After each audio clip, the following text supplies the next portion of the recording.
บัตรคาสลาประชังการสำอัดประประมุขกระทรวงมหาดไทยกัมพูชีเลือกตักจัดมนตรีตกได้โตมนวหมวยไลท์ให้บรรเทารวมเคลียร์เปล่งแปลงធ្វើការปีเวติกาถ้าประได้ในพิธีบัตรคาสลาได้ปีการประชังการสำอัดประนังเฮรังปะเตียนเพวรกรรมนังเฮรังปะเตียนดอลการิไซพีอาวุธมหาประไลในติสได้การกระทรวงมหาดไทยเนรเซียที่ไงตีมาเพย์ประมวยแข่อุสเพียชนำปีป้อนมาเพย์ปรำอายุด้ามอภิสันติบันเดิตสอสขาอปะในยูรมันตรีกระทรวงมหาดไทย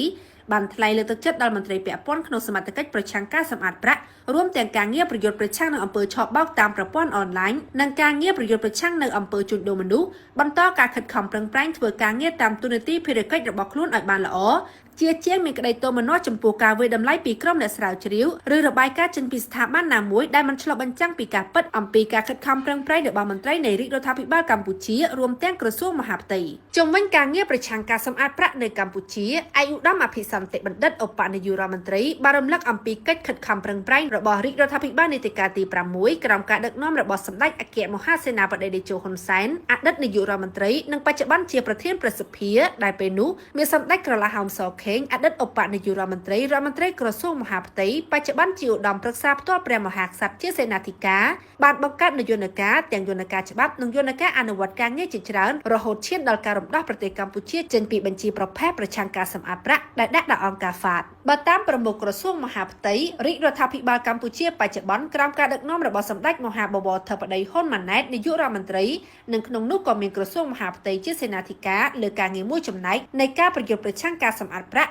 នៅតែបន្តមានឆន្ទៈខ្ពស់ក្នុងនាមធានាមិនឲ្យប្រទេសកម្ពុជារអិលចូលទៅក្នុងបញ្ជីប្រភេទជាថ្មីទៀតនិងផ្ទុយទៅវិញមានតែបន្តប្រឹងប្រែងដើម្បីរួមចំណែកប្រយុទ្ធប្រឆាំងនឹងអំពើសម្អាតប្រាក់រួមទាំងឆបោកតាមប្រព័ន្ធអនឡាញនិងជួញដូរមនុស្សដែលជាបទល្មើសមានការប្រឈមជាសកលជាក់ស្ដែងសិក្ខាសាលាស្ដីពីការប្រឆាំងការសម្អាតប្រាក់និងហិរញ្ញប្បទានភេរវកម្មនិងហិរញ្ញប្បទានដល់ការរិស័យភីអាវុធមហាប្រឡាយនាថ្ងៃនេះត្រូវបានប្រមុខក្រសួងមហាផ្ទៃកម្ពុជាចាត់ទុកជាសក្ខីភាពថ្មីមួយទៀតដែលឆ្លុះបញ្ចាំងឲ្យឃើញអំពីឆន្ទៈរបស់ក្រសួងមហាផ្ទៃនៅក្នុងការផ្សព្វផ្សាយទ្រឹស្ដីនិងបទពិសោធន៍នៃការអនុវត្តទាំងពីជុំវិញពិភពលោករួមទាំងបទពិសោធន៍ដែលកម្ពុជាបានធ្វើដើម្បីឲ្យមន្ត្រីពាក់ព័ន្ធទាំងអស់មានការយល់ដឹងនិងបន្តរួមគ្នាធ្វើការនានាឲ្យល្អប្រសើរថែមទៀតលើការប្រឆាំងការសម្អាតប្រាក់សូមបញ្ជាក់ថាសិក្ខាសាលាបានប្រព្រឹត្តទៅដោយផ្ដោតលើប្រធានបទសំខាន់ចំនួន6រួមមាន 1. បទពិសោធន៍និងលទ្ធផលការងារស៊ើបអង្កេតស្រាវជ្រាវបទល្មើសសម្អាតប្រាក់ 2. បទពិសោធន៍និងលទ្ធផលការងារស៊ើបអង្កេតស្រាវជ្រាវបទល្មើសគ្រឿងញៀនដែលមានសញ្ញាណសម្អាតប្រាក់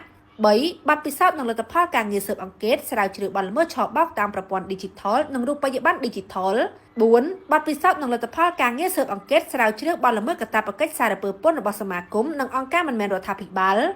5. ច្បាប់ស្តីពីសមាគមនិងអង្គការមិនមែនរដ្ឋាភិបាលនិងទី 6. បទដ្ឋានគតិយុត្តនិងនីតិវិធីពាក់ព័ន្ធនឹងបទល្មើសសម្អាតប្រាក់ព្រមទាំងកិច្ចពិភាក្សាសួរដេញដោលជំវិញប្រធានបទពាក់ព័ន្ធនឹងការងារប្រឆាំងការសម្អាតប្រាក់និងហិរញ្ញប្បទានភេរវកម្មនិងហិរញ្ញប្បទានដល់ការរិស័យភីអាវុធមហាប្រឡាយ